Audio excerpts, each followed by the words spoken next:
ഞാൻ ഒരൊറ്റ കാര്യം ചോദിച്ചോട്ടെ, എന്റെ അപ്പച്ചൻ തല പൊട്ടിയിട്ട് 8 സ്റ്റിച്ചിട്ട് വീട്ടിൽ കിടന്നു. ഒരു പ്രാവശ്യമെങ്കിലും ഒന്നും വന്ന് നോക്കായിരുന്നില്ലേ നിങ്ങൾക്ക്? പബ്ലിക് എങ്ങനെ 8 സ്റ്റിച്ച് വീണ്?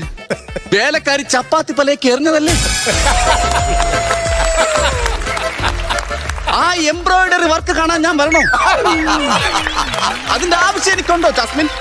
ഫെഡറിക്, എന്നെ വിചാരിച്ചിട്ടെങ്കിലും ഒരു സോറി എങ്കിലും പറയാൻ എന്റെ അപ്പച്ചന്റെ അടുത്തൊന്ന് വന്നോ? സോറി പറയാൻ നിന്റെ പപ്പ ഇവിടെ ഉണ്ടോ? ഈ ഹൈദരാബാദിൽ നിന്റെ പപ്പ ഉണ്ടോ? അത് നിങ്ങൾക്ക് എങ്ങനെ അറിയാം? എനിക്കറിയാം.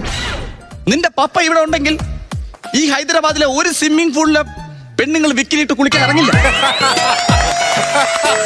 എനിക്ക് ഉറപ്പാണ്, കൺഫേം ആണ്, നിന്റെ പപ്പ ഹൈദരാബാദിൽ ഇല്ല. ഫെഡറിക്, പബ്ലിക് ആണ്, പ്ലീസ്. എന്നെ എന്റെ മക്കളെയും കുറിച്ച് നിങ്ങൾ എപ്പോഴെങ്കിലും ഒന്ന് ചിന്തിച്ചിട്ടുണ്ടോ? ഇതിന് മാത്രം എന്താ ജോലി നിങ്ങൾക്ക്? എന്റെ ജാസ്മിൻ, സാധാരണ ഒരു ജോലിയല്ല എന്റെ ജോലി. സിനിമ അങ്ങനത്തെ ഒരു ജോലി അല്ല ജാസ്മിൻ.